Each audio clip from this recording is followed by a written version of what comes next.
April 18. Praise God. And ang ating pong service tonight is 9:30. Okay, so welcome po ang lahat. Pati nasa online, sabi nga po sa Psalms 133, how good and pleasant it is for brothers and sisters to live together in unity. So we're here now to celebrate the goodness of our Lord, and let's feel the presence and revival, renewal, ng ating mga spirit from our God, our King and Lord Jesus Christ. Amen? Amen. Okay, so let's open in prayer po sa pangunguna ng ating sister Jenny.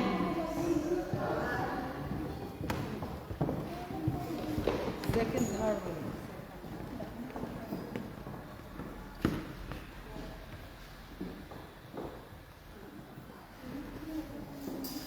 Second Amen, dadako. Amen, dadako po tayo sa ating pagbabasa.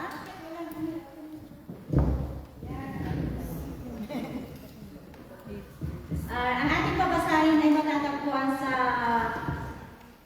Pangalawang Hari, chapter 4, verses 8 to 47. 37.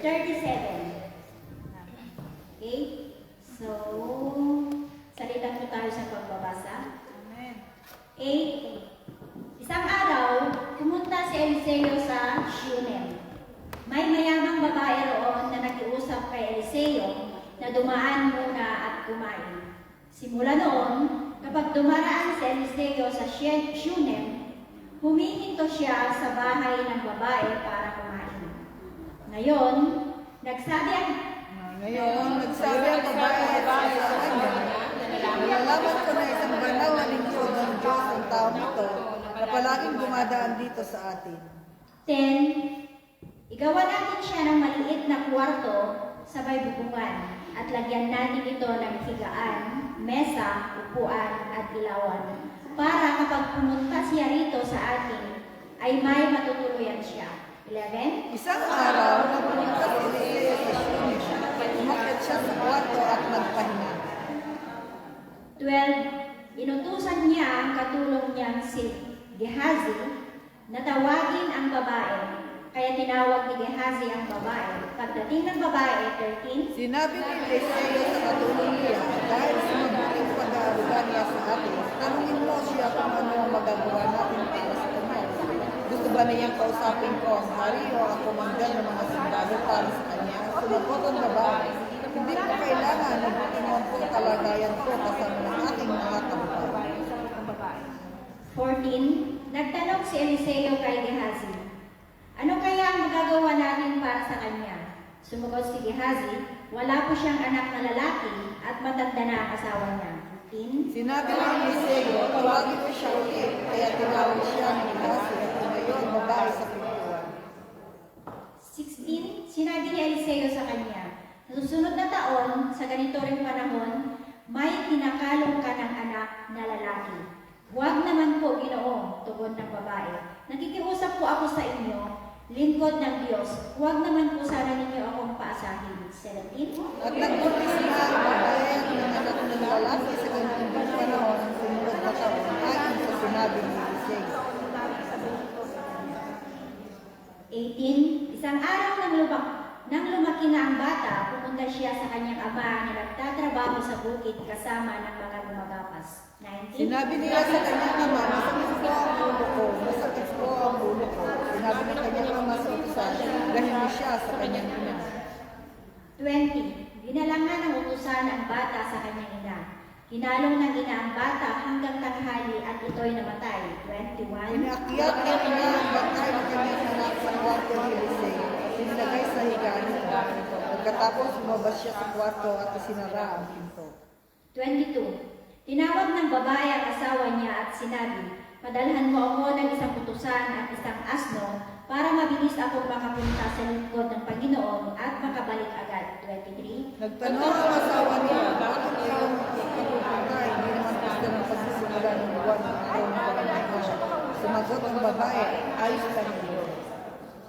24. Kaya nilagyan niya ng upuan ang asno at sinabi sa utusan niya, bilisan mo, huwag kang titigil hanggat hindi ko sinasabi. 25. Kaya umalis sila at nakating sa bundok ng Carmel kung saan naroon ang lingkod ng Diyos. Nang makita ni Eliseo sa malayo sa parating ang babae, sinabi niya sa kabayan niyang si Gehazi, tignan mo, nandiyan ang babae na taga-Shunem. 26. Salubungin mo siya at kumustahin. Sabihin mo, kumusta po kayo, ang inyong asawa at anak? Sinabi ng babae kay Gehazi, mabuti naman ang lahat. 27. Pero pagdating niya kay Eliseo sa mundo, lumuhod siya at tinawagan ang pangalan ni Eliseo. Lumapit si Gehazi para hilahin ang babae. Dahil siya ni Eliseo, kaya siya, nagdinaramdam siya, pero hindi sinabi sa aking Panginoon kung bakit. 28. Sinabi ng babae, Ginoo, hindi naman po ako humiling sa inyo na magkaroon ako ng anak, di po ba? Sinabi ko po nga sa inyo na huwag na po ninyo akong paasahin. 29. Nang mapasal ko ang Eliseo na nangyari sa bata, sinabi niya kay Gehazi, pagkatakas magpunta sa bahay niya, dahil huwag ko at huwag madali ka. Kung may makasalubong ka, huwag mong pansinin. Kung may babata sa iyo, huwag mong masagutin.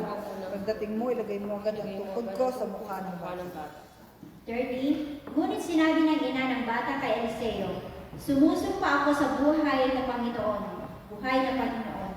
at sa inyo na hindi po ako uuwi kung hindi ko kayo kasama. Kaya sumama sa kanya si Eliseo. 31. Nauna si Gehazi at inilagay niya ang tungkod sa mukha ng bata, pero hindi nagsalita o gumalaw ang bata.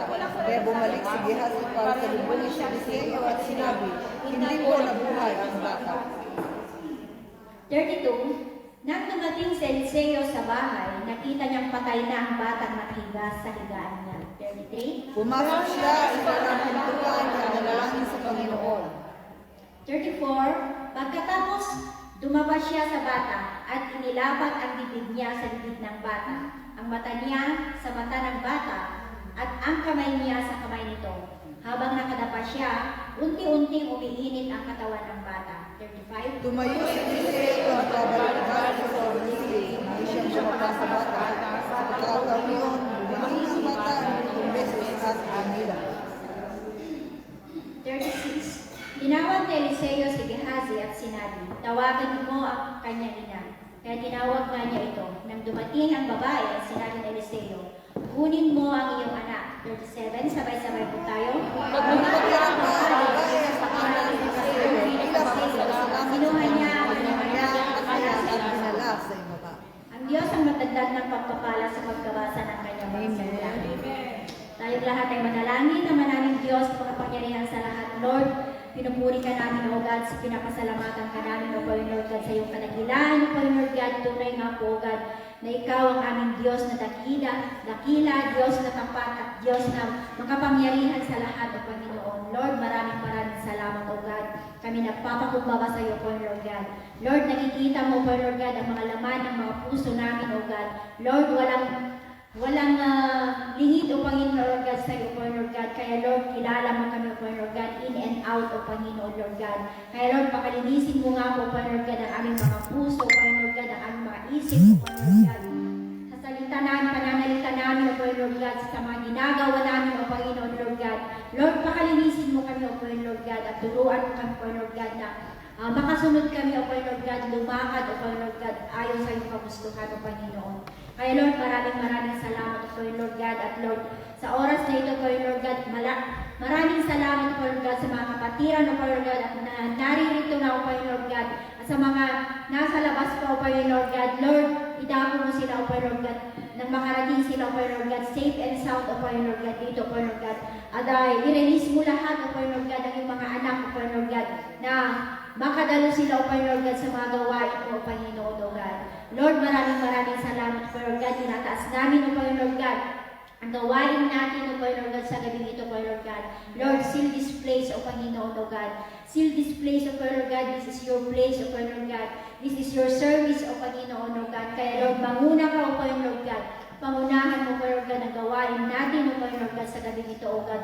Mula umpisa, O Lord God, hanggang sa matapos, O Lord God. Lord, linigay namin, O Lord God, yung banal na Espiritu, O Lord God, ang siyang maging kasama namin, O Lord God, sa gabi ito, O Panginoon. Kaya Lord, sa lahat, O Lord God, na gagamitin mo, O Lord God, natatayo, O Lord God, dito, O Lord God, sa unahan, O Lord God, lalong-lalo na, O Lord God, sa mag-lead, O Lord God, ng praise and worship, O Lord God, kay Sister Janet, O Panginoon, Lord God. Lord, give her anointing, O Lord God, sa kanyang pag-lead, O Panginoon, Lord God, ng praise and worship, O Lord God, ay maramdaman namin, O Lord God, na ikaw, O Lord God, na siyang kasama namin, O Lord God. Maramdaman namin, O Lord God, ang iyong presensya mo, O Lord God, sa pamamagitan, O Lord God, ng pag-awit namin, O Lord God, ay Lord, tanggapin mo, O Lord God, ang mga awitin namin, O Lord God, na makarating sila, O Lord God, na maging mabawang samyo, O Lord God, sa iyong harapan, O Lord God. At sa anak mo, O Lord God, kay PA, O Lord God, na siyang mag-share, O Lord God, ng iyong mga salita, O God. Lord, we thank you for his life, O Panginoon, O God. Salamat, O Lord God, sa kagalingan, O Lord God, sa patuloy, O Lord God, na pagpapagaling mo, O Lord God, sa kanya, O Lord God. At patuloy, O God, na nagagamit siya, O Lord God, sa iyong gawain, O Panginoon, Lord God. Kaya, Lord, anoint him, O Lord God, at mensahe mo, O Lord God, sa gabi ito, O Lord God, ay Lord, we pray, O Lord God, na ma-receive namin lahat, O Lord God, magamit namin, O Lord God, maipamuhay namin, O Lord God, ang iyong mga salita, O God. Kaya Lord, maraming salamat, O Lord God, pinupuri ka namin, O God, at pinaseselyuhan na namin, O Lord God, ang dalangin namin ito, O Lord God, sa iyong pangalan ni Jesus. Amen. Amen. Amen.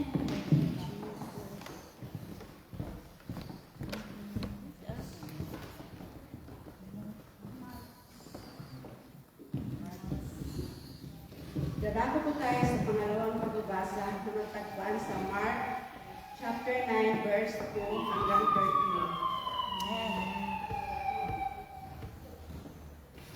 13. Ruth, at pagkaraan ng 6 na araw ay sinama ni Jesus si Pedro at si Santiago at si Juan. At sila'y dinalang bukod sa isang mataas na bundok at siya ay nagbagong anyo sa harap nila. 3. Naging puting-puti ang Galicia at nasisilaw na walang sisman dito sa mundo ang pagkaputi ng katulog. 4. At doon napakita sa kanila si Elias na kasama si Moises at sila'y nakikipag-usap kay Jesus. 5. Sinabi ni Pedro, "Puro, mabuti na narito kami, gagawa kami ng pagkaputi. Isa po para sa inyo, isa para kay mo, para sa kanya."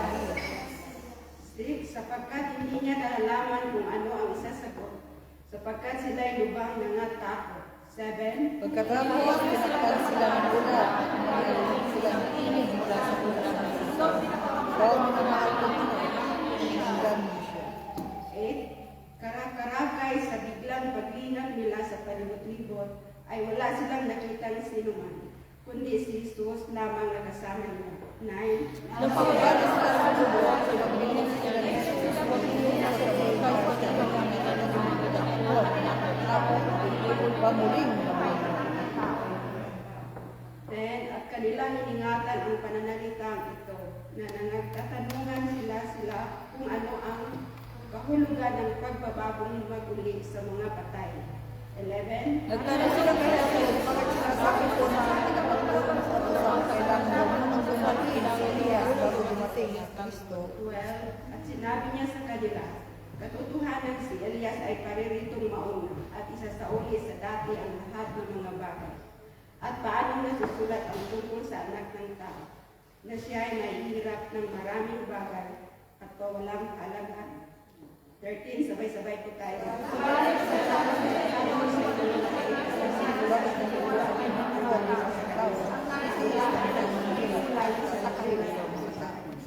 Ang Panginoong Diyos ang matagdag ng pagpapala sa pagpapasa ng Panginoon.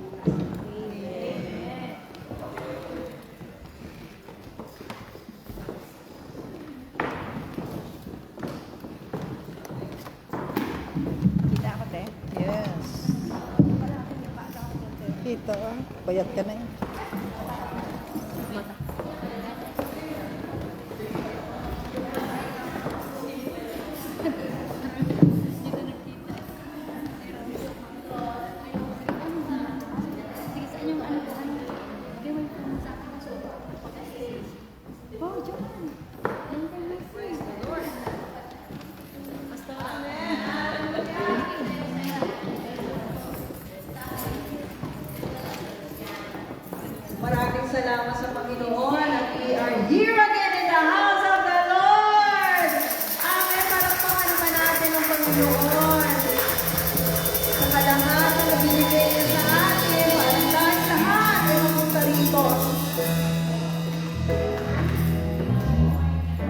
Halina, sabi doon sa Acts 4:12, salvation is found in no one else, for there is no other name under heaven given to mankind by which we must be saved. Sino ba iyon? Church, sino ang nagbigay sa atin ng kaligtasan? Jesus! Sino ang namatay sa cross para sa ating kaligtasan? Dapat natin sambahin ang pangalan natin, Panginoon. Palakpakan natin kung ikaw ay kiniklaim na salvation ay nasa iyo na dahil mabalat sa ating Panginoon Jesus. Palakpakan mo ang Panginoon! Hallelujah naman! Palakpakan natin ang Diyos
Binigyan mo kami ng buhay, O God.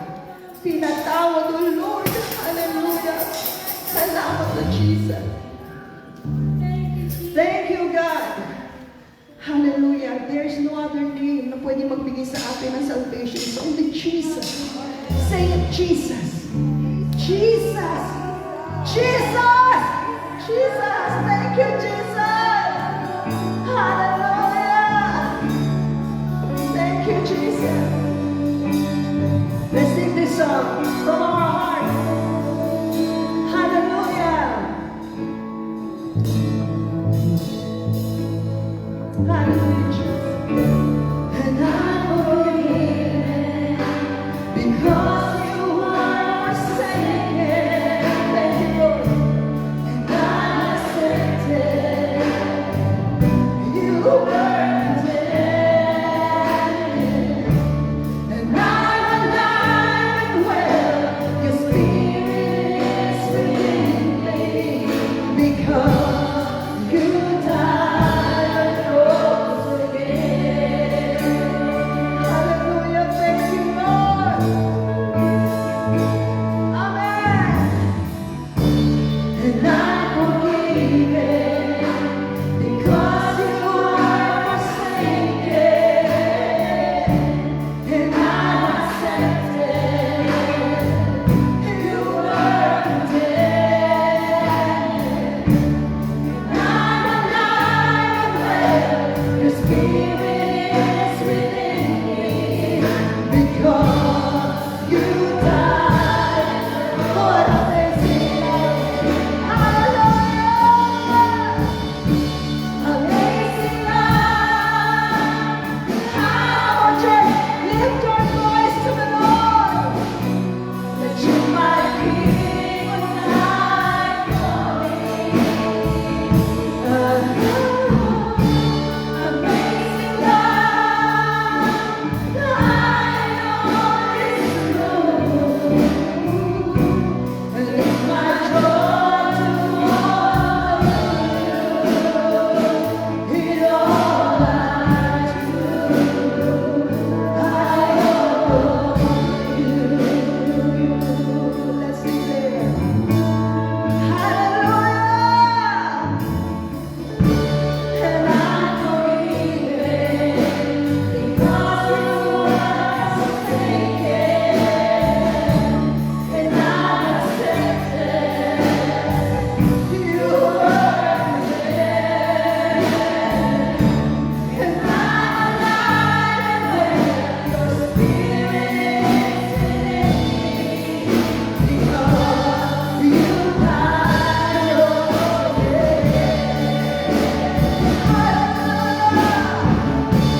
Amazing love, how can it be that you might be when I thank you, Lord. Hallelujah. Amazing love, lying on this room, and it's my joy to follow you in all I do. I owe you. Blessed Jesus, you are my peace. You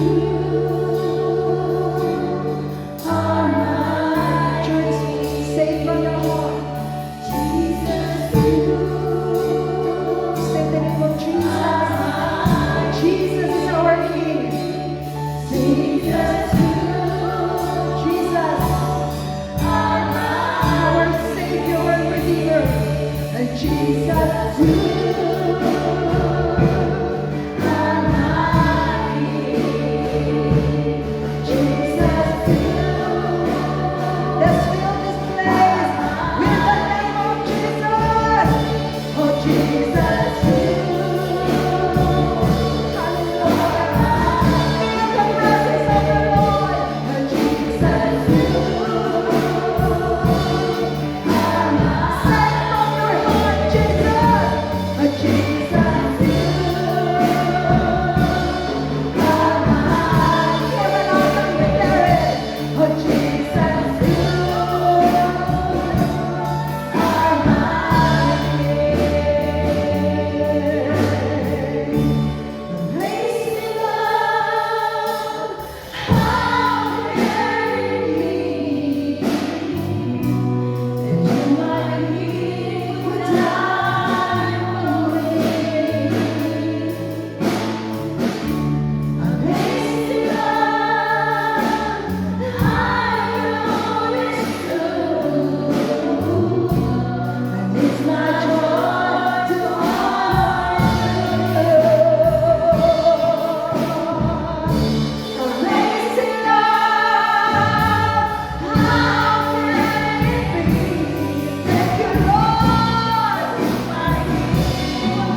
may alam sa history ng magkapatid na ito.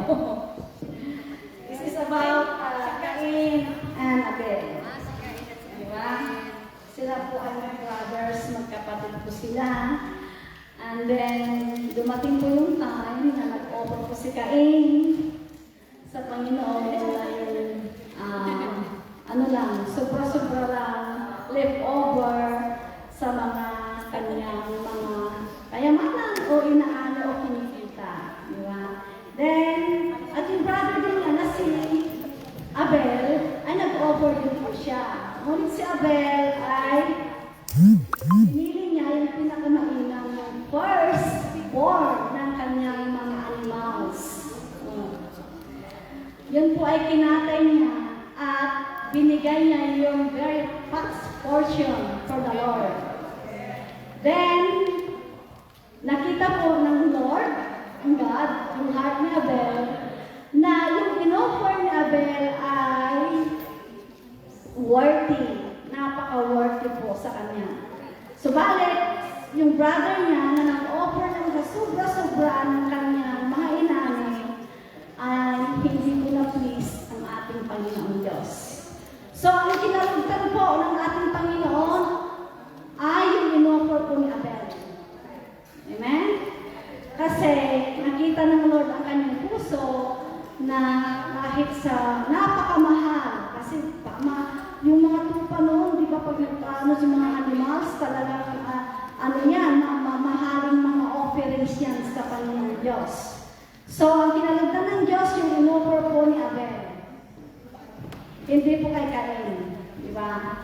So, nung nakita ng Lord si Abel, nalulungkot siya at nagalit, nainggit at nagselos dahil natuwa ang Diyos sa in-offer ni Abel, samantalang parehas naman silang mag-offer. So, ano po yung differences doon? Diba? Yung attitude of ating heart. Diba? Magbibigay lang ba tayo sa Lord kung nais at gusto natin? Susundin lang ba natin ang ating Panginoon? Kung sa mga yung mga tira-tira lang ng ating mga diba yung dapat the best? Ang gusto ng Diyos yung the best ng pagbibigay. Yung galing talaga sa heart with love. Na walang ano lang sa atin. Pero napakalaking host sa ating Panginoon Diyos. Kasi hindi natin pwedeng lindangin ang ating Panginoon, alam niya ang ating mga puso't isipan. Amen? Kaya tinanong ng God si Cain, bakit ka nagagalit at bakit ganyan ang itsura mo? Kasi yung expression ng face po niya, yung anger. O diba? Sabi ng Lord sa kanya, kung sana ginawa mo yung tama, hindi ka sana naging ganyan. Tignan natin sa buksan mo. Binarningan siya, sinabihan siya ng Panginoon dito. Pero ang ganda yung history, may lesson po sa atin. Okay. Ngunit, hindi kinadugdan si Cain at ang handog nito dahil dito, hindi na mailalawan ng mukha ni Cain sa tindi ng galit. Expression ng ano niya. Kaya't sinabi ni Yahweh, anong ikinagagamit mo Cain? Bakit kanya ang mukha mo? Kung mabuti ang ginawa mo, dapat kang magsaya. O diba? Kung sumusunod tayo sa Panginoon, dapat tayong magsaya. Diba? Kasi alam natin na nag-obey tayo. Diba? So, wala tayong inaano na yung guiltiness ba na hindi tayo nakasunod sa Panginoon. Diba? Hindi tayo nagigilty, hindi tayo natatakot o hindi tayo nag-worry dahil sinunod po natin yung tama sa harapan ng ating Panginoon Diyos. Okay. So, sabi niya,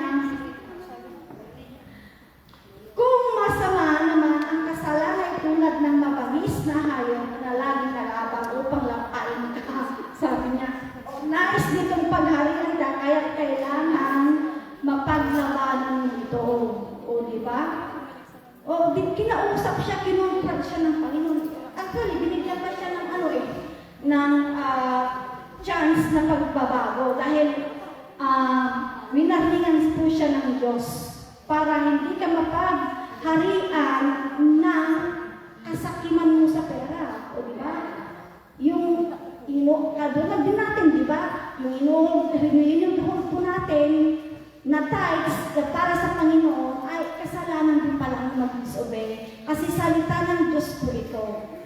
ba?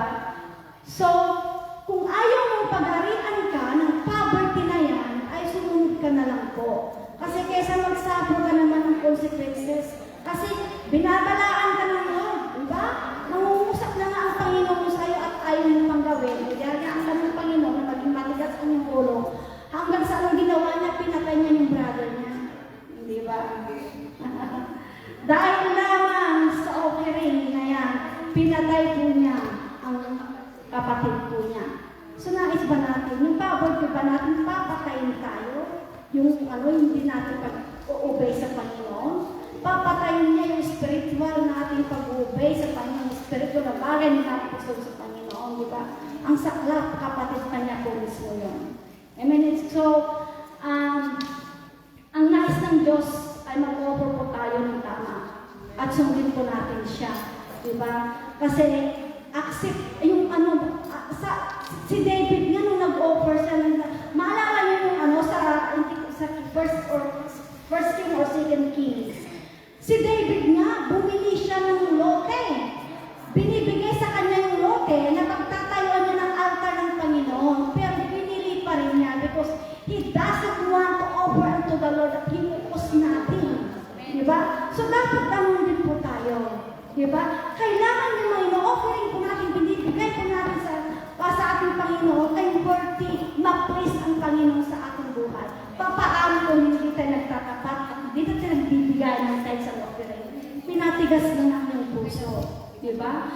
Nakaka-bless si Sister Au yung last week na kanyang exhortation dito na sinabi niya, parang tama-tama nga yung exhortation niya last Saturday na yung mayaman na lalaki na sinunod niya lalahat na lugar niya. Tapos siya rin, bigay siya ng bigay na tulong ng tulong sa mga tao. Well, it's not bad to help others. Pero kung naniniglit mo yung tamang pagbibigay sa Panginoon, do you think na acceptable kaya mga ginagawa mo? Samantalang hindi ka nagbibigay sa world. Dapat unahin muna natin ang Panginoon, pagbibigay ng ating labot, handog sa Kanya, and then the extra ministry of giving will be followed. At doon nalulugod ang Panginoon kasi ginagawa po natin yung tamang pamamaraan at sistema ng pibigay po sa kaharian ng ating Panginoong Diyos. Amen? So, I hope na meron po tayong first revelation at mangusap po sa atin, lalong-lalo na po yung mga hindi pa na-release sa rating. Amen? So, give it unto the Lord para maging acceptable naman ang lahat ng ating mga. So, thank you so much. Thank you, Lord. At meron po tayong kakanta.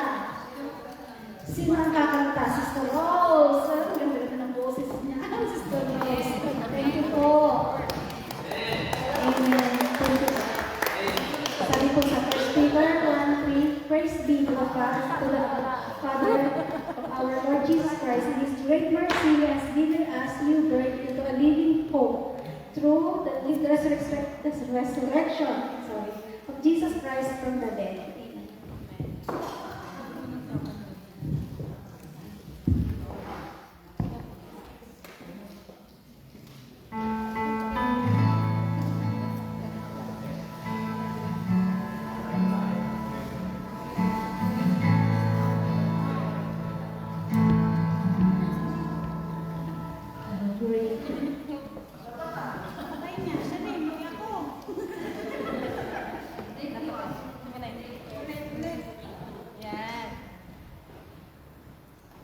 Take two. Thank you.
para sa ating Panginoon. Okay, so extend po natin ang ating mga kanang kamay sa ating mga tithes and offering and we will pray for it. Lord, thank you, Panginoon, sa gabi nito. Salamat sa grasya mo, Panginoon, o God, sa patuloy mong paghubog sa aming mga puso't isipan, Panginoon, o God, na walang sawang pagbibigay ang aming maikapot handog sa inyo, Panginoon. At nawa nga, Lord, tanggapin mo ito, Lord, pinagmasang yung handog sa inyong harapan. At gamitin mo ito, Lord, Ama, para sa expansion, ikakalawak ng iyong kingdom na yan po ang prinsipyo mo, Lord, sa bawat tithes and offering ng bawat isa na yung kaharian mo, Panginoon, at gawain mo, Father God, ay magpatuloy dahil sa aming mga tithes and offering, Panginoon. Kaya napaka-worthy ito, Lord, sa inyong harapan, Panginoon ko, Diyos. Maraming salamat dahil pagdating namin sa langit, Lord, marami kaming makikitang kaluluwa na nakaupo sa langit. Because of our tithes and offering, Panginoon, na maabot mo ang mga believers, Panginoon God. Lord, pangusapan mo ang buhay ng bawat isa na hindi ipagkakain ito, Lord God. Panginoon, nakatulad ni Cain, Panginoon ko Diyos, inulog niya yung the best na ibibigay niya sa iyo, Father God, Lord, Panginoon. Panginoon, hawakan mo ang puso't isipan ng bawat isa sa aming Panginoon na hindi kami pagharian ng poverty, Panginoon God. Dahil, Father God, Lord, ang napakahalaga ang mga spiritual na bagay na sundin po namin, Panginoon God, dahil ito yung salita, Father God, Lord. Lord, patuloy mo kabagan at kaawaan at i-release, Panginoon, Ama, Father God, ang mga hindi pa na-release sa tithing, Panginoon o Diyos. In-interest po namin sila sa inyo, Father God, upang sa ganun makita rin nila ang mga blessing at pagpapala mo, Lord God, katapatan mo, Lord God, at kami tapat, Panginoon, na you are more than tapat sa aming mga buhay, Panginoon God.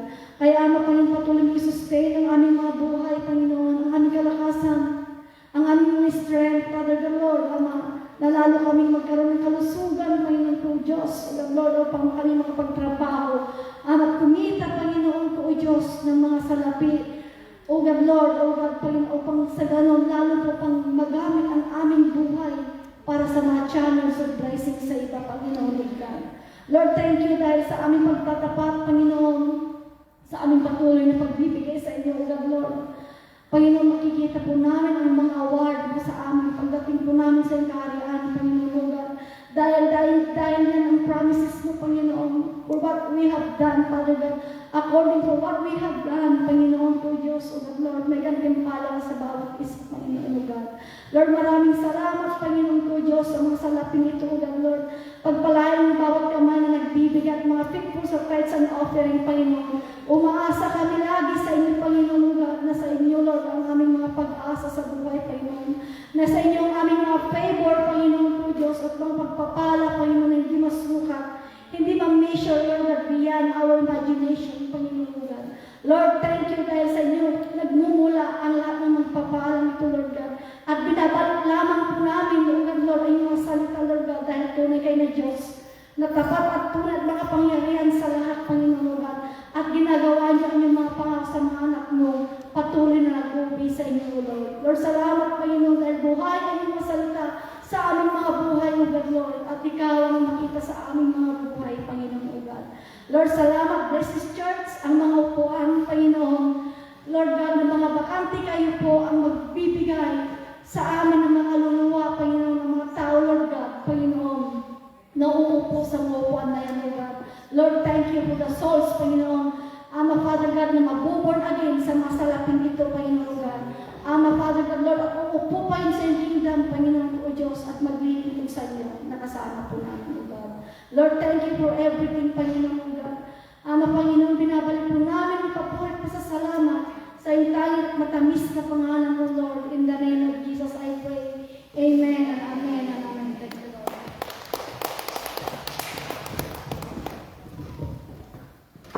Please join me in prayer. Let's pray. Amen. Lord, we thank you for tonight. Thank you for giving us an opportunity na mapakinggan namin uli ang iyong mga salita. We pray that the Holy Spirit will speak to us since you are the true shepherd of your church. We ask that you reveal yourself to us. And Lord, We pray that we are able to listen to what the Holy Spirit is saying to the churches. We love you, God, and we praise you. In Jesus' name. Now God's people will say, Amen. Ayan, bago tayo mag-umpisa dito sa John chapter 16, kailangan ko umpisahan yung aking preaching sa John 13. Dahil John 13, Jesus washes his disciples' feet. Sabi ni Jesus, malinis na kayong lahat, maliban sa isa. Sino na uli yung isa na hindi malinis?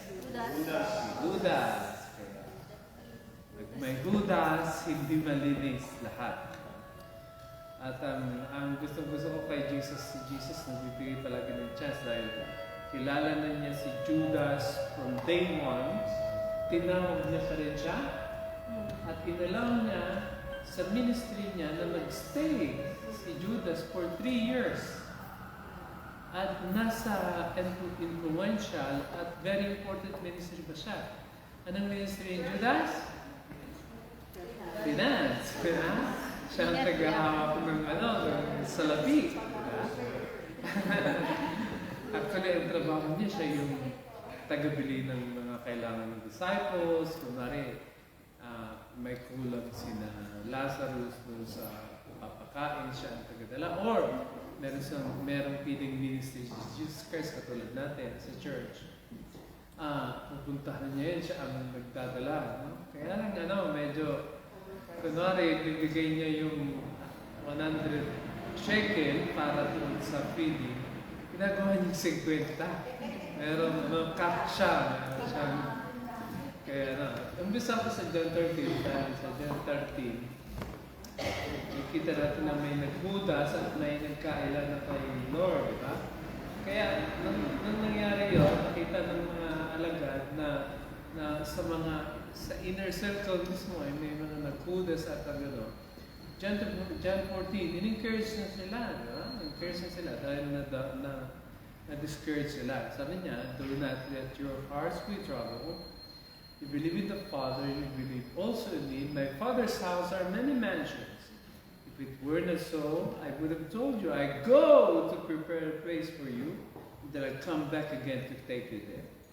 Parang pinakita ni Jesus Christ na I am the way, the truth, and the life. In-encourage na sila dahil nga nakita niya na even among the disciples, Brother Martin, there were some people who left him. And he was kneeling on the cross there, and during this time, itong discourse na ito, beginning chapter 13, 14, 15, 16, these are all, yung discourse, 13, 14, 15 are, 13, 14 is on the upper room, 15, 16, while they were on the way to Gethsemane. Which means these chapters are being told to his own disciples, to sa 12, 11 na sa chapter 15 and 16. Dahil umalis na si Judas ng 13. Ang ibig na sabihin, pagkatapos ng Laila Seder ni Jesus Christ, sa John 13, meron pa silang pag-uusap. Na hanggang papunta ng Gethsemane na kakalikan siya ni Judas, he was still speaking and telling something to his disciples, di ba? Kung maalala ninyo, nakapag-pray pa rin siya at yung prayer niya ay nasa John 17, pag-aaralan natin next week. Ngayon, ito ang my point is, ito ang papupuntahan natin. Dito sa chapter 15, tinuruan niya yung mga alagad na you should abide in the vine. Na dapat manatili kayo sa puno ng ubas. Di ba? Sino yung puno ng ubas? Jesus, di ba? I am the true vine and you are the branches. Sabi niya, yung mga namumunga ay kailangan ma-prune, matapisan. Tapos yung mga hindi namumunga ay natutuyo at tinatapon sa apoy. Sino yun? Sabi natin ulit, yung tinapon sa apoy na alagad? Si? Judas. Diba? who does not pay, di ba? Si Judas ay ay tinapon, Pag hindi ka namunga at ikaw ay hindi ka connected sa vine, ibig sabihin, kahit na si Judas ay kasama sa ministry ni Jesus Christ, sa 12 inner circle ni Jesus Christ, wala siya talagang relationship kay Jesus Christ. Ang purpose niya to join there is to only benefit himself. Diba? Gusto niyang commit ay yung anong matatanggap niya para sa sarili niya. Specifically, yung pera. Kaya punta tayo ng John 16, sabi ni Jesus sa 15, abide in me, and my words abide in you. And then you shall ask whatever you desire, it will be granted unto you. Pero sabi niya, you need to abide in the vine dahil John chapter 16 says that persecution is coming. Kaya dito sa pag-aaral natin tonight, sa mahabang oras natin tonight, ay pag-aaral natin how do we overcome persecution. May kainan. I assure you, may kainan. Dahil dito si Ching kaya may kainan. Pag wala si Ching, walang kainan. Pero nandito si Ching, at especially nandito si Maricel, hallelujah. May cake pa yata. May cake pa yata. Kaya, praise God. Kaya masaya tayo ngayon na magpapatikim uli ang Niche Bakers Maricel's happy birthday. Kaya ito, punta tayo niya. There's coming persecution at pinapakita ng Lord kung paano natin ma-overcome yung persecution. At parang, i-prepare niya yung mga disciples niya, and I submit this to you, kasama din tayo. Kung kasama yung war, at earthquake, at famine, at yung mga natural tragedies na mangyayari sa pagdadating ng Panginoon, another highlight ng pagdadating ng Panginoon ay persecution. Ibig sabihin, habang paparating ang Lord, ang sabi ng Bible, the love of many will wax cold, malalamig yung heart nila sa Lord, yung feelings nila toward God. Tapos, meron din namang mga mapapersecute. Dahil ang lalakas ang power ni Antichrist, dahil malapit na siyang nakikita niya, nararamdaman na siyang malapit na siyang i-judge. Kaya ang gagawin niya ay i-intensify niya rin yung pagpapersecute sa mga believers. Bakit? Ang purpose niya, kung bakit gusto niya mag-persecute ang mga believers, para at least meron naman siyang makuha pabalik, di ba? Hindi kanya i-persecute pag you are the same side, no? Natandaan niya, pag wala kang persecution sa buhay mo, magtanong-tanong ka, hindi ka talaga nasa kingdom of God, ha? Dahil ang inaatake lang ng kaaway ay yung nasa kabilang kingdom. Pag ikaw ay nasa kingdom niya, bakada kayo. Kaya wala kang basta hindi naman ako na-persecute. Wala sa lahat, hindi ka na-persecute dahil walang nakakaalam na born again ka. Wala, as in wala. Basta kailangan ko mga pangalangandakan, sino mang ikahiya ako. But pagka sinabi mong born again, wala kang tinatayo ang religion. Hindi ka tumatayo para sa Word International o sa Telori o anong born again church ka bilo. Pag sinabi mong born again ka, you're standing for Jesus. Kung tinanong ka nila, anong paniwala ng born again? Si Jesus ang daan, ang katotohanan ng buhay. Teka lang, may tanong ako, narinig mo na ba? ang mabuting balita. Ano pinagsasabi mo? Ang mabuting balita ay tungkol kay Jesus na pinako sa krus dahil sa ating mga kasalanan. Di ba? Dapat alam mo yun. Siya ay namatay at muling nabuhay. Teka lang, ano bang sinasabi? Teka lang, tapusin mo muna ako. Mula sa kamatayan. Ang sino mang maniniwala sa mabuting balitang ito ay maliligtas. Tuloy-tuloy mo na yung nire-recite natin every after ng preaching, di ba? At saka sa prayer meeting. Ang ibig ko sabihin natin, piniprepare ni Jesus Christ ang kanyang mga alagad sa pag-uusig. How do we overcome persecution? Let's go. Number 1, we need to trust the Holy Spirit. Sinasabi ko sa inyo, 1, 2, 3, go. Sinasabi ko sa inyo,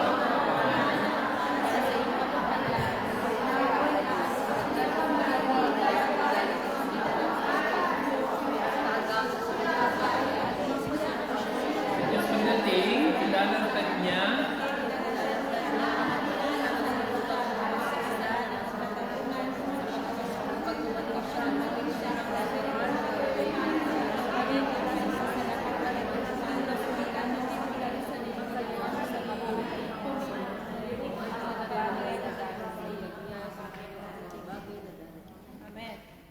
ma-overcome natin yung pag-uusig kung malapit tayo sa Holy Spirit. Yan.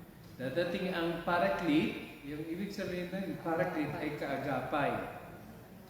Ang ibig sabihin ng kaagapay ay yung katabi mo, no? Yung pag naglalakad kayo. Meron ba kayong mga barkada? Kami na yung Melody, pag ako'y kita niya na ang paglalakad ko ay hindi gaano 100%, inaakay niya ho ako.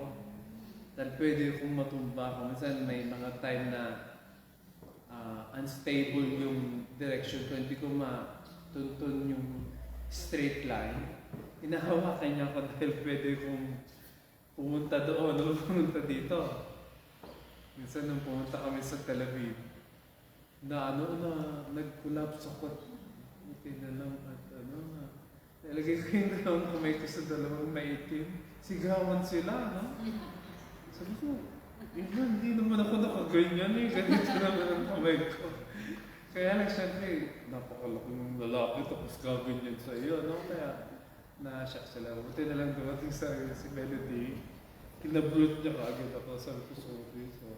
Puto lang na, parang na-blanco. Na-blanco ako. Sobrang pagkain ng bawal. Kaya na-blanco ako at muntik ka ako madapa sa mga babae. Buti na lang at hablot ako ng aking Paraclete. Dapat meron kayong Paraclete, ano? Ang Paraclete ay kaagapay. Somebody who walks beside you. At sino ang ating Paraclete? Holy Spirit. Kaya palagi kong sinasabi, you are never alone. You are never alone. So sabihin niyo nga sa tabi mo, you are never alone. The Holy Spirit is your Emmanuel. Sabihin mo nga, the Holy Spirit is your Emmanuel. The Holy Spirit is your Emmanuel. Kasi ninyo, di ba? Hindi ko sinabing si Jesus ang iyong Emmanuel. Ang sinasabi ko, the Holy Spirit is your Emmanuel. Dahil sabi ni Jesus, kailangan akong umalis para sa inyong kapakanan at ako'y aalis. Dahil pag ako'y hindi umalis, hindi siya dadating. Sino hindi siya dadating? Hindi dadating ang kaagapay. Hindi darating ang Holy Spirit. In as much as blessed time yung mga disciples nung nandito kasama nila si Jesus Christ, it's not a good time. Pastor, bakit? Jesus was here physically and on a limited space. Si Jesus, mga kapatid, when He was on earth, buti pa kayo nakapunta ng Pilipinas. Si Jesus hindi nakapunta ng Pilipinas. Ang napuntahan lang ni Jesus, pinanganak siya sa Bethlehem, dinala siya sa Egypt, bumalik siya sa Canaan, bumalik siya dito sa Israel, Pumunta siya sa palibot-libot. Wala akong record na pumunta siya sa Ilat. Nakakapunta kayo ng Ilat. No?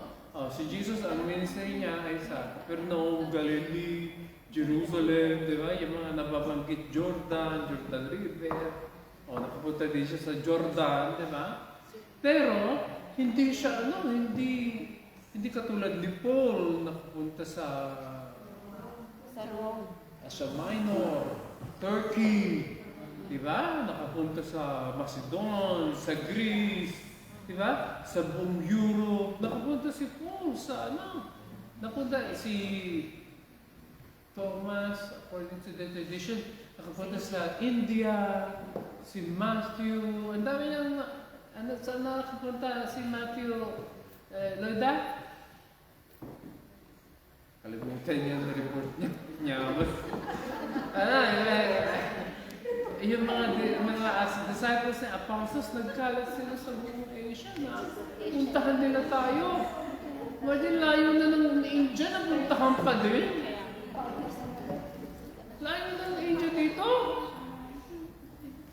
Si Jesus Christ, when He was here, His ministry, sabi niya, my ministry is limited. I was sent by the Father to the lost sheep of Israel.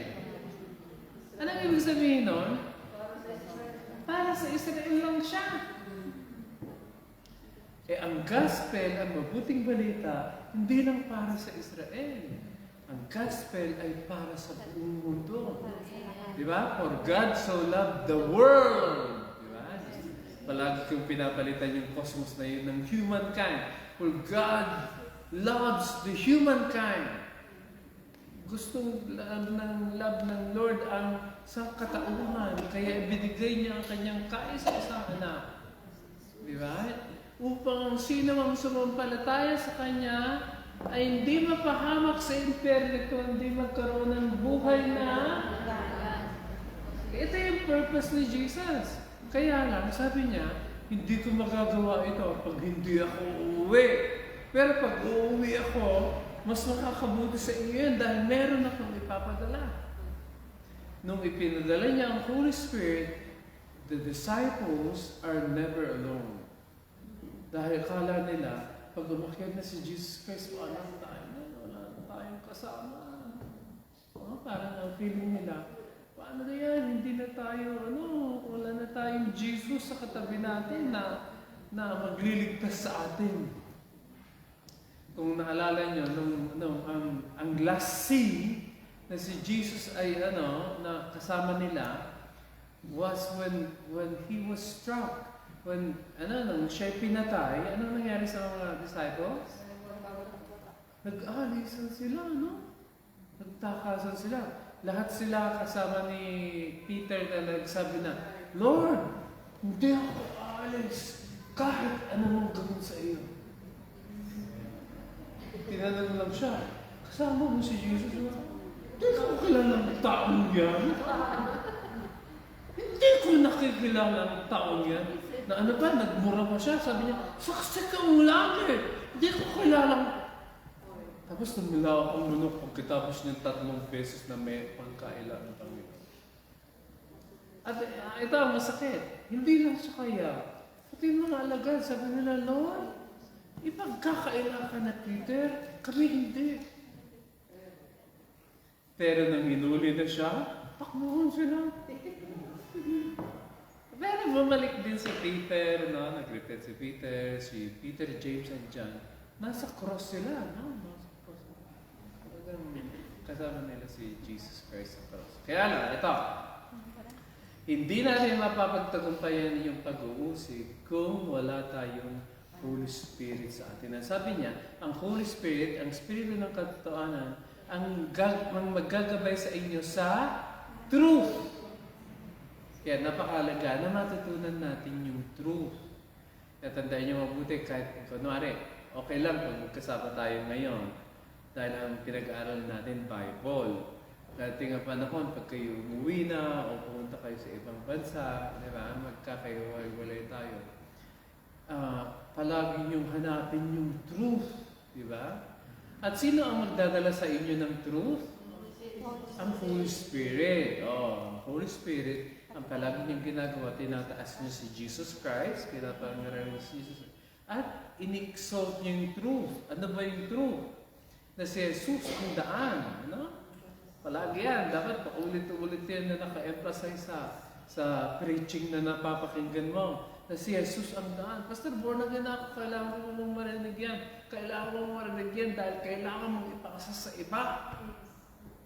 Hanggang hindi nakatanim sa iyo yan, ibang message ang lalabas sa bibig mo.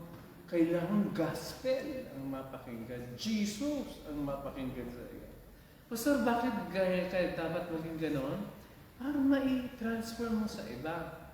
Palagi natin pinag-uusapan yung gospel, every preaching natin yan ang palaging laman. Dahil gusto kong paglabas mo, ang dala-dala mo si Jesus Christ at yung mabuting balita.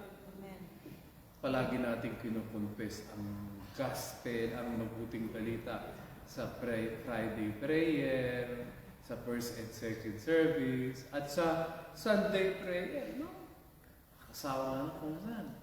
Pero pagka tumayo ka at i-recite mo at may camera, nagkakamali ka pa din, ano? Nakakalimutan mo pa din yung mga linya-linya, no? Bakit, Pastor? Dahil kailangan mo ng Holy Spirit sa pag-recite. Sabi niya, sapagkat hindi sa sarili niya ang kanyang sasabihin. Sabi niya, no? Yung sasabihin dahil ng Holy Spirit ay hindi kanyang sarili, kundi kung ano ang narinig niya, yan ang kanyang ipapahayag, mga bagay na darating. Ibig sabihin, ano ang bagay na darating sa context ng mga disciples ngayon? Pag-uusig. Darating ang pag-uusig. Pag hindi kayo handa dito, kawawa kaya. Pangalawa, paano natin i-deal ang persecution? Kailangan mapalitan yung ating sorrow into joy. Basahin natin. Tinitiyak ko sa inyo.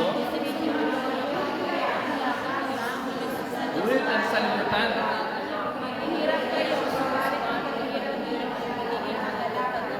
Kaya,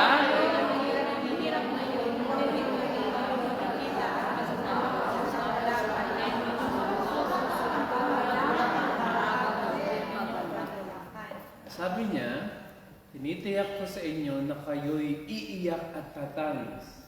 Merong may time na iiyak at tatangis. Pagka ikay na-persecute, iiyak at tatangis. Di ba? Lord, bakit kailangan ko sumusunod sa iyo? Ay, ito pa mga nangyayari. Di ba? Yan ang palaging napapakinggan ko na akong bata akong pastor na, Pastor, bakit ganito? Nagkaroon kami ng away-away tuloy sa pamilya namin nung ako'y na-born again. Of course, magkakaroon pa ng away-away. Ganun ang sabi ni Jesus di ba? Magkakampi-kampihan kayo, yung mga iba, kasama ko, yung iba, hindi. Mag-aaway yung dalawang grupo. At hindi naman palagi lahat. I wish, na pag tayo naligtas, lahat automatic ng pamilya natin, maliligtas ka agad. Hindi naman no? May mga dadaan muna ng minsan matagal din yung waiting factor. Naalala ko na born again ako 1993. Mas naunang na born again ang mother ko, kaya lang siya ay may time sa life niya na nalamig siya at nakawala siya sa church. Parang bumalik siya sa pagiging Katoliko. Basta pag sinabi mo mong Katoliko, hindi born again Katoliko. Pag ikaw sumasamba sa Diyos at si Maria, si Santo Niño, itim na Nazareno, at kung sino-sino ang mga Diyos mo, hindi ka born again. Dahil ang Diyos ng born again ay Diyos na hindi nakikita. Amen ba, mga kapatid? Amen. In as much as, sinasabi ko na tayo ay mga Katoliko. Dahil ang pagiging born again ay hindi religion. Manong paeng kayo ba sa Methodist ka, di ba? Methodist. Ang nakatatak ba sa iyong birth certificate, Methodist? Sa religion? O katulad ko, RC. Meron ka bang doon sa birth certificate mo, di ba merong religion? Anong nakasulat? Methodist o RC? I-check mo pagka may time kayo check. Ako, mga kapatid, born again mo ako, pastor ako ng born again church. Ang nakatatak ko sa birth certificate ko, religion, RC. At inis na inis ako dyan sa RC na yan dahil sabi ko, wala naman akong Roman passport. Dapat FC. O Sprite. Diba? Kasi bakit ayaw mo ng RC? Roman, wala naman akong Roman passport. It's unfair. Yung religion ko, sabi niya, ako'y Roman, wala naman akong passport ng Rome o ng Vatican. Sila lang. Diba? Kaya it's unfair. Dapat FC. Filipino Catholic. Diba? Filipino Catholic. Pero mga kapatid, hindi yun ang basihan. Diba? Hindi rin yung basihan. Ang born again ay hindi religion. Tandaan natin yung mabuti, no? Born again na hindi religion. Kaya, enda sa kailan na pag kayo born again na ay itatatak mo sa mga anak mo ay BA. Well, sa religion, lalagay mo BA. Sabi, ano mo ang BA? Born again. Ikaw lang meron ng ganun. Kasi, ano pa sabi ni Van kanina sa first service, ano daw BA daw siya Sabi, kali nga, lubos kang pinagpalak sa babaeng lahat. Imagine, BA ang born again, ang religion niya. Pero tayong mga pinanganak na Katoliko, na hari naway, huwag mamatay na Katoliko, di ba? Anong ibig sabihin, Pastor, na huwag mamatay na Katoliko? Dapat born again ka, no? Dahil sabi ng Bible, no man can see the kingdom of God unless he is born again. Pag hindi ka born again, magandang title yung Christian, no? Pag hindi ka born again, hindi mo makikita ang kingdom of God. Ngayon, ayaw kong gamitin ko minsan yung Christian dahil maraming Christian, sabi ng iglesia, Christian din sila. Ang sabi ng saksi, Christian din sila. Pero mga kulto sila. Ang sabi ni Kimuloy, Christian din daw siya. Di ba? Ang sabi ng mga Katoliko, Christian din daw sila. Pero ang pinagpiprayan nila, bato at mga Pastor, bakit ka naninira ng religion? Hindi ako naninira. Ang Bible ko, hindi naniniwala sa Katoliko. Ayaw niya. Sabi nga ng sabi ng mga Hudyo, bakit sila pinalayas ng Diyos dito sa Kanaan? Dahil sa pagsamba nila sa Diyos-Diyosan. Meron silang temple kung saan dapat sambahin si Yahweh. Pag uwi nila, meron silang mga maliliit na Diyos-Diyosan sa bahay nila. Meron silang Diyos na sinasamba na hindi nakikita sa temple. Nag-a-appear sila doon, pumupunta sila doon every Shabbat. Pero pagka uwi nila ng bahay, may mga Diyos-Diyosan silang maliliit. Puro Santo Niño. O yung mga bere na ganyan. May mga sila, iba silang Diyos.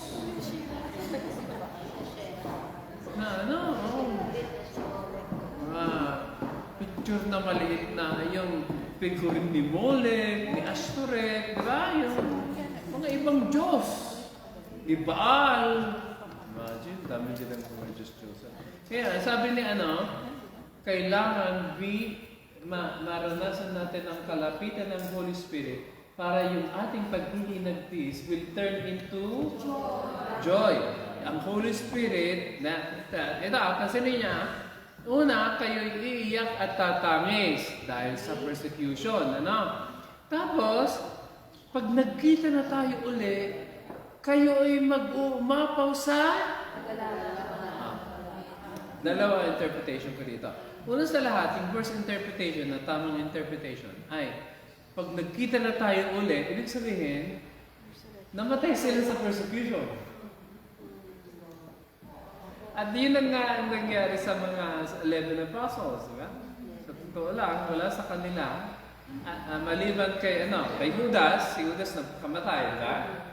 Si John the Beloved, he died on old age. Hindi siya namatay sa persecution dahil matanda na siya, tumanda siya, tapos siya namatay. Kung naalala ninyo, tinapon siya, pinersecute siya ni Emperor Nero, nilagay sa kumukulong tubig. Pag-ahon, buhay!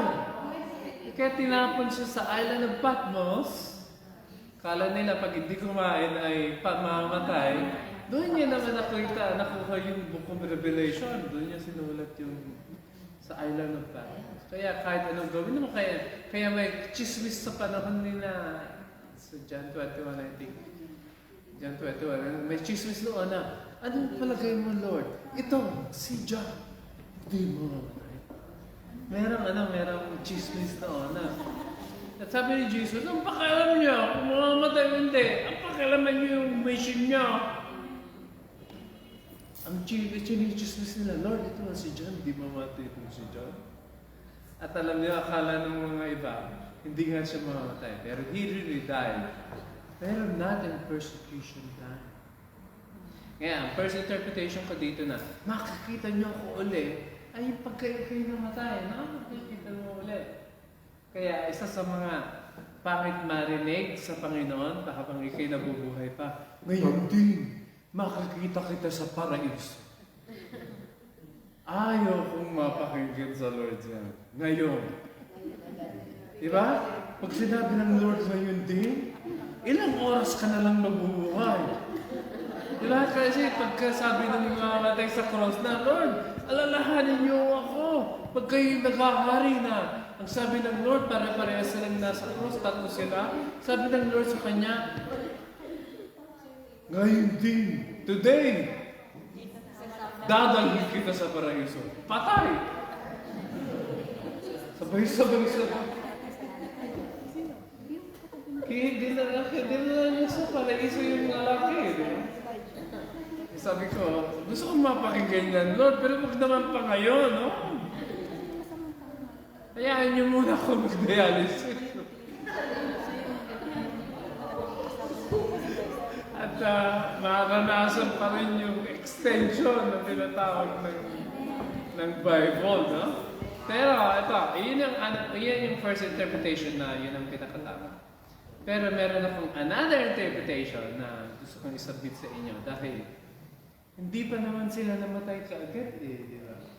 Ibig sabihin habang sila nagsiserve sa Lord, nagtatama sila. Totoo ba yun? Habang sila nagsiserve sa Lord, tumatangin sila. Of course not. Yeah, bumalik uli si Jesus Christ sa kanila.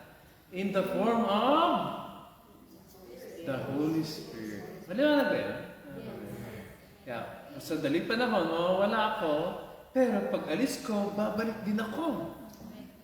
Bumalik siya, hindi in person, but by the Holy Spirit living inside of them. By that time, the sorrow that they were experiencing was being turned into joy. Na kung babasahin niyo sa Book of Acts, na they were rejoicing that they were counted worthy to suffer for His name. Nagaganap yung mga alagad na pinag-uusig na dahil sila'y pinahihirapan sa Kanyang pangalan. Pwede ba yun? Pinapahirapan ka, nagagalak ka? Parang they were counted worthy na ako'y tunay na alagad, kaya ako'y nagsasabi. Meron dalawang bagay kung pwede ka magsabi. Kunwari, sabi mo, kiniklaim mo na ikay believer na, tapos nakahuli ka nung namumupit sa amo mo. Di ba? Tapos, i-deport ka o ipapakulong ka, masakit yun, di ba? Pero on the other hand, yung dahil ikaw ay believer, tapos ikaw ay pinagsasalitaan ng masasama, at gusto kang saktan ng mga Hudyo dahil sa iyong faith, o hindi lang ng Hudyo, pati ng Islamic, dahil sa iyong faith, ay you will suffer sorrow. Pero may pangako ang Lord, your sorrow will turn into... Sinong magtuturn nun? Jesus na ulit na buhay o yung Jesus na pinadala? Nung si Jesus sumakyat sa langit, bumalik siya uli. Hindi na in the flesh, hindi na yung merong laman, bumalik siya in the Spirit of Jesus Christ. At tinatawag natin yung Spirit of Jesus Christ na Holy Spirit. Na siyang nagbibigay sa atin ng kagalakan kahit tayo dumadaan ng pag-uusig. Di ba? Kaya mahalaga mga kapatid, na ikaw ay nakakaranas ng pag-uusig. Dahil pag hindi ka na nakakaranas ng pag-uusig, baka parehas lang kayo ng kaharian. Yun ang nakakalungkot, Dahil hindi pinipersecute ng kaaway yung mga kakampi niya. Diba?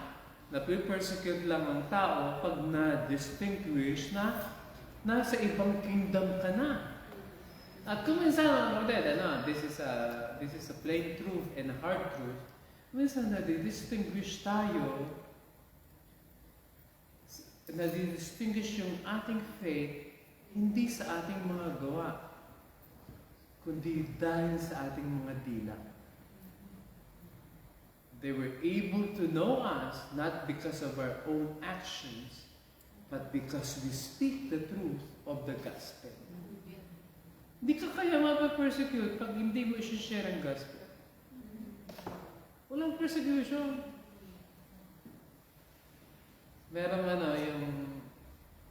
Merong isang anak na sinabi niya meron isang tatay na sinabi niya sa anak niya, anak, pupunta ka sa Maynila.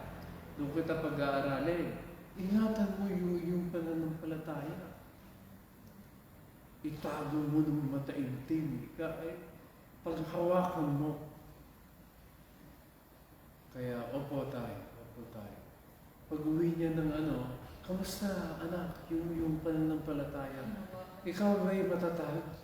Sabi niya, tay, wala akong nag-persecute sa akin. Bakit anak? Naitago ko.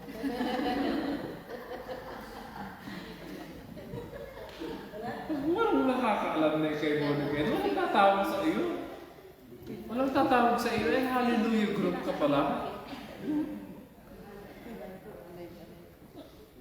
Ang tawag namin nila sa ng kami, nasa children ministry ako na nag-start ako mag-pastor. Ang tawag ko sa akin ay, aliwaya. Imbis na hallelujah, aliwaya. Ang ibig sabihin ng aliwaya, ati ay? Hindi tama. Aliwaya. Parang it's a play of words. Sabihin, mga mali daw kami. Pero ang naalala ko noon, mayroon ako isang batang nasyadal sa Ligayen. So, bago tayo mag-end sa last slide. Last slide na ba? Oo nga, last slide na sa isa. Ito na, Peace to Overcome. Bago tayo pumunta sa Peace to Overcome. Ito, naalala ko noon, nung kami may outreach sa Ligayen, at kukunti yung aming... Kaya sabi ko, mabuti na lang yung mga outreach natin, mga feeding program natin, dami-dami natin na-reach. Sa panahon namin, ang kami humahayo. Mga 5 bata, maximum na 6 na bata, no? At pray kami ng pray na Lord, at ang gamit lang namin na noon, manang papali ay may nagigitara, no? Ako ang anong pangalan? Figure action. Pumunta. O yung dapat kasi yung child evangelist, hindi ka dapat yung boring naman na nakatayo lang. Dapat, lively ka din dahil mga bata dapat ma-encourage mo silang mag-action para babalik sila next week. Kung naboring sila, sabihin nila, wala namang pagkain dyan. Tapos nakakatantok pa si Pastor Alan. Kaya dapat masaya, no? May awit kami na, Sing hallelujah! Kahit na hindi na, nasa ngayon din sila. Na ano, pagka nagkanta kami ng The Lord reigns, yung mga bata sabi na, Dolores! sabi ko, let the earth rejoice. Sabi nila, pa-rejoice, rejoice. Mali yung gaya nila. Pero sabi ko, okay na yan. Naintindihan na ng Lord. Sa children outreach kami. Mga maliliit na grupo lang. Hindi ko makapunta. Meron kami sa Lingayen na meron ako palaging na-invite si Roland. Sabi ko, Roland, join ka. Ang ginagawa ko, dahil yung nanay niya ayaw siyang paatin eh. Pinakausap ko yun, Nay, sandali lang naman, dalhin ko lang si Roland sa Kasi kung konti na nga, yung mga iba, babawasan pa ng isa. Sama ko lang kung si Roland, sandali lang. Sandali lang, Roland, balik ka sa bahay, katapos mo dyan. In short, si Roland, naniwala sa gospel, no?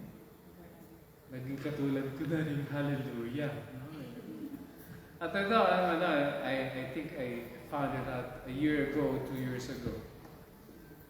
Siya ay nagpapastor na ngayon sa Lingayen. At ito, sabi niya, Pastor, nakabili na kami ng lupa, magpapatayo na kami ng church. Sabi ko, ganun na ako katanda. Ang outreach namin mga 1995, ganun na ako katanda. Si noon, mga 10 years old pa lang siya noon. Kita na rin talaga, 1995 no? Ilang taon na? 41. Oo, 31 na siya. Pero pastor na siya. Pastor na siya sa Lingayen. At ito, mas malaki ang accomplishment niya dahil ako hindi pa nakabili ng lupa para sa church. Pangalawa, una, nakabili na sila ng lupa para sa church, yung mga members niya. Tapos magpapatayo na sila. So, maliit na bata, tinuturuan ko ng sing hallelujah, sing hallelujah. My Jesus is a Baptist pastor. Dala-dala niya ang gospel pastor. Nakikikontak lang ako dahil gusto ko lang ibalita ko anong nangyari sa akin. At tuwang-tuwa ako. Ang pinag-ano ko lang, hindi ko lang malubos maisip. Ganun na pala ako katanda. Naalala ko nung may buhok pa ako nung si Roland ay tinuturuan ko ng mga Bible studies. Ito ang last. Una sa lahat, paano natin ma-overcome ang persecution? Una sa lahat ay ang pagdating ng Paraclete, ang pagsama ng Holy Spirit. Pangalawa, yung ating sorrow ay papalitan ng joy ng Holy Spirit. Nandito ng Holy Spirit. Ang last but not least ay peace to overcome. Basahin natin. Hanggang ngayon, humingi kayo, nasabi ko sa inyo,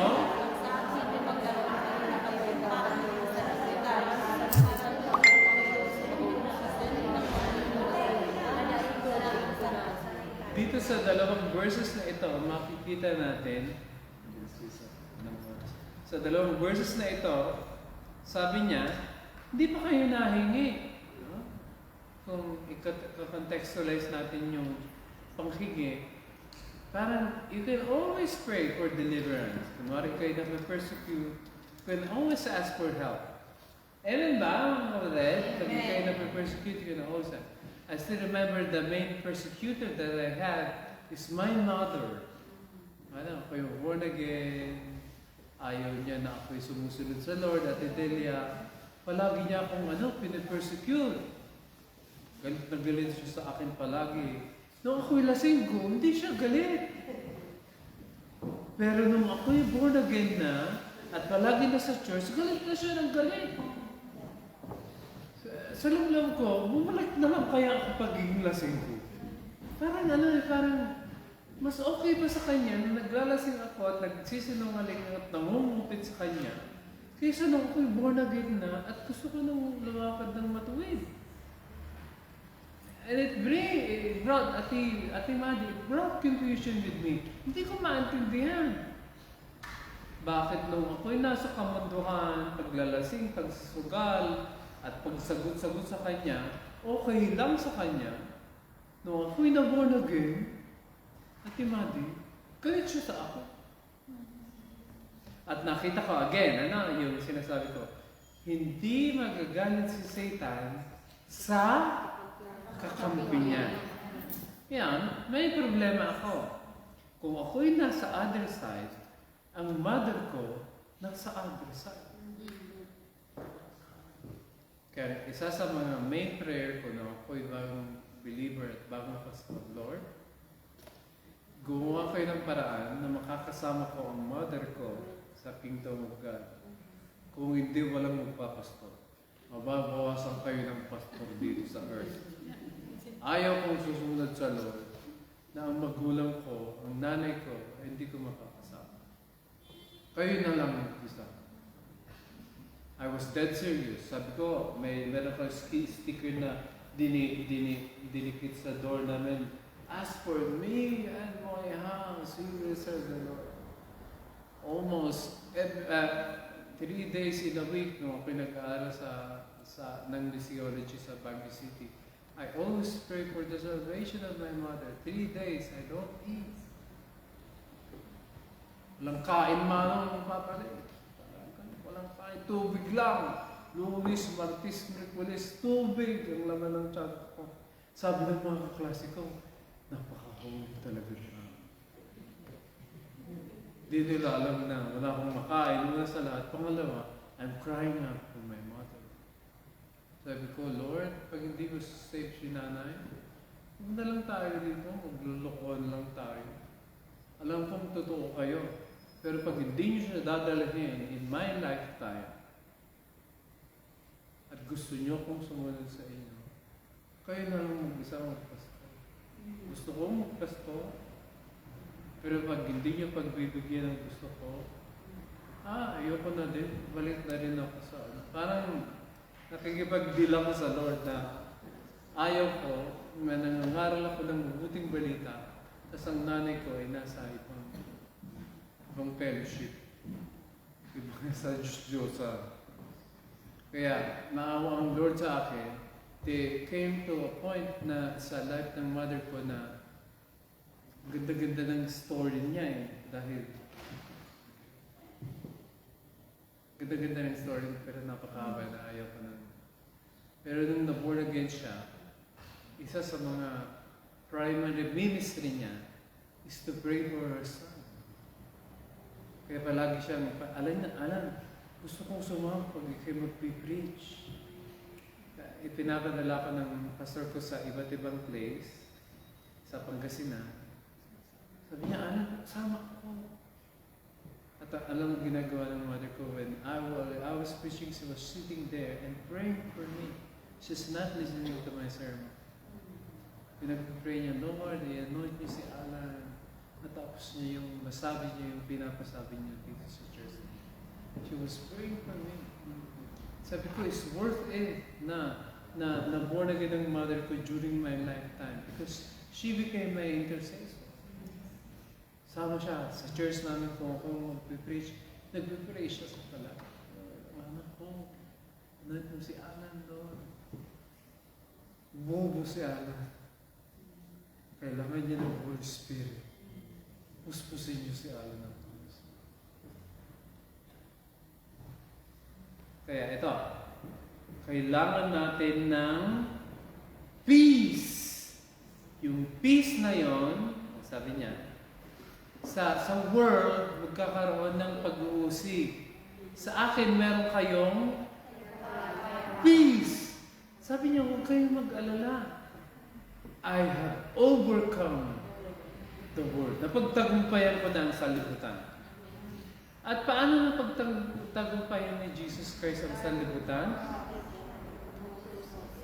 through His inner peace.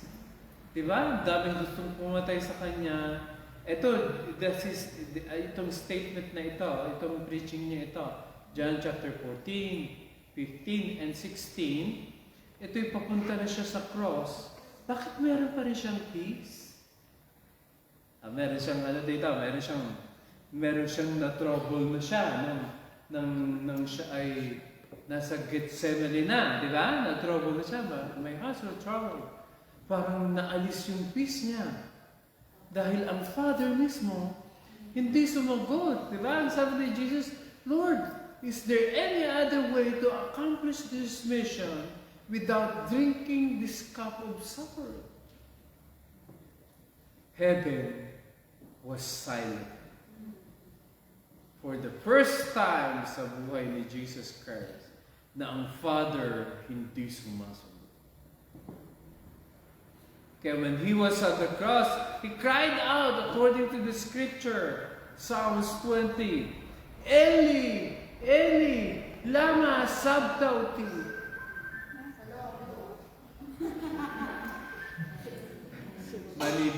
Malinaw ako bakit Hebrew ko. Dapat ay Aramaic. Ang Aramaic, lema, lama sabachthauti. Yeah, Aramaic, lama sabtauti. The feeling of being alone. Diba? At mayroon akong dalawang interpretation doon. But let's take it this way. He was alone so that we will never be alone.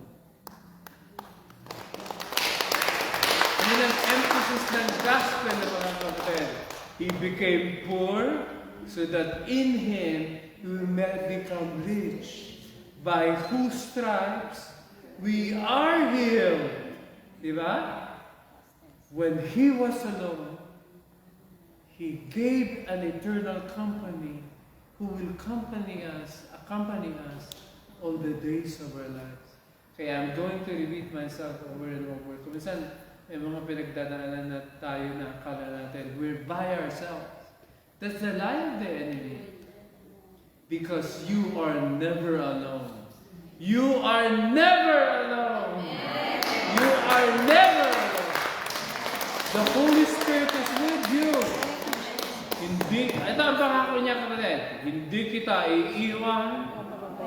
Hindi ka itabawal. Kahit iwanan ka ng boyfriend mo, asawa mo, ng pera mo, ng trabaho mo, ng part-time mo, hindi ka iiwanan ng Lord.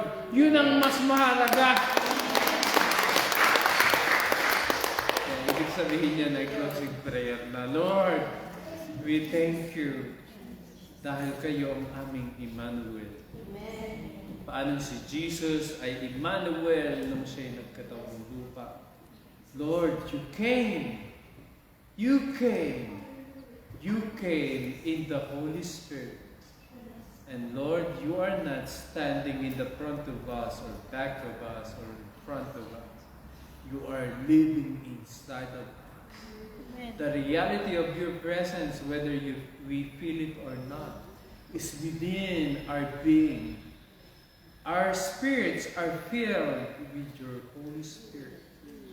At Lord, kahit saan kami pumunta, anumang persecution ang daanan namin, anumang kawalan ang daanan namin, anumang immigration ang nasalubong namin, anumang war ang dumating ang ma-revive again, anumang rumors of war na mangyari, anumang kahirapan sa Pilipinas na haharapin, we have the assurance that we are never alone because you are our Emmanuel, the God who is always with us and decided to live within us. We praise you, Father. In Jesus' name, Amen. Amen. Tayo lahat ay tumayo para sa ating Pilipinas.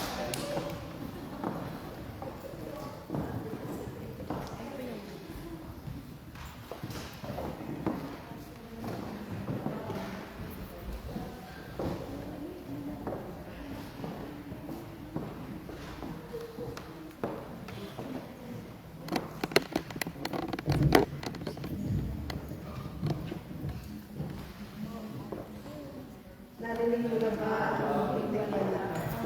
Magaling tayo kasi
Let us close in prayer. Yes, Lord Jesus, salamat po Panginoon sa lahat ng Espiritu na ipinadala sa amin, Panginoon o God. Salamat sa Holy Spirit, Lord, and always lead us and guide us into all truth. Salamat din po Panginoon, our comforter, Panginoon o God. Salamat, Lord, sa Holy Spirit. Patuloy namin dalangin, O Diyos, na magamit mo ang bawat na sa amin, Panginoon o God. Dalhin mo rin kami, Panginoon, sa mga tao, Panginoon o God, na ngailangan ng kaligtasan. Kaya we pray, Panginoon Jesus, O God. Hallelujah, Lord, O God, na ma-share namin yung gospel sa kanila, Panginoon. At salamat po, Lord, sa kapayapaan na meron kami, Panginoon, Lord, anuman ang nangyayari sa mundo, sa paligid namin, anuman ang mga sitwasyon, nandun yung kapayapaan na mula sa iyo, sa pamamagitan ng Espiritu. Salamat po, Lord, sa katagumpayan ng gawain mo ito, Panginoon. Salamat sa iyong mensahe, Panginoon, O God. Salamat po sa aking mga kapatiran, Panginoon, O God. Pagpalain po ang bawat isa, Panginoon, sa aming pag-uwi, Panginoon, barutong po kami ng dugo, Panginoon, O God.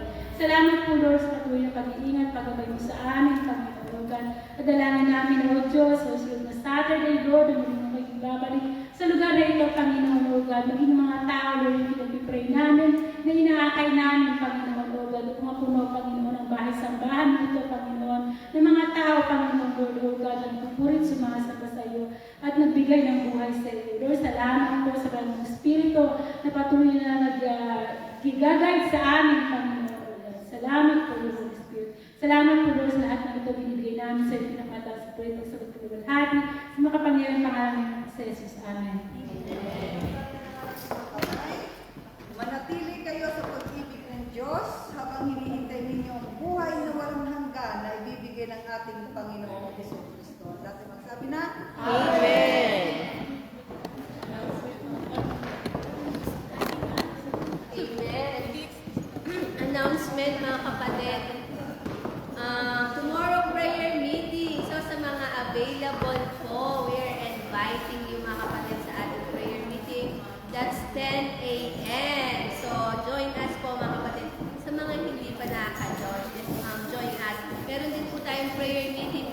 Friday, sa bahay po nila Pastor. So kapag available kayo ng Friday, meron din tayong prayer meeting. And let's continue praying for Pastor Alan for the total healing na may ginagawa ang Lord. Salamat kay Jesus. And let's continue praying na kung mga baka din natin bukuan and mayroon tayong mga madala, let's start with the prayer. And yung mga kapatiran din natin, isama natin yung mga kapatiran natin nawawala, hindi na nakaka-attend ng mga services. Amen. And continue praying also, praying for your employers na makilala na sila si Jesus, na maisama natin sila sa ating everyday na pananalangin. Amen.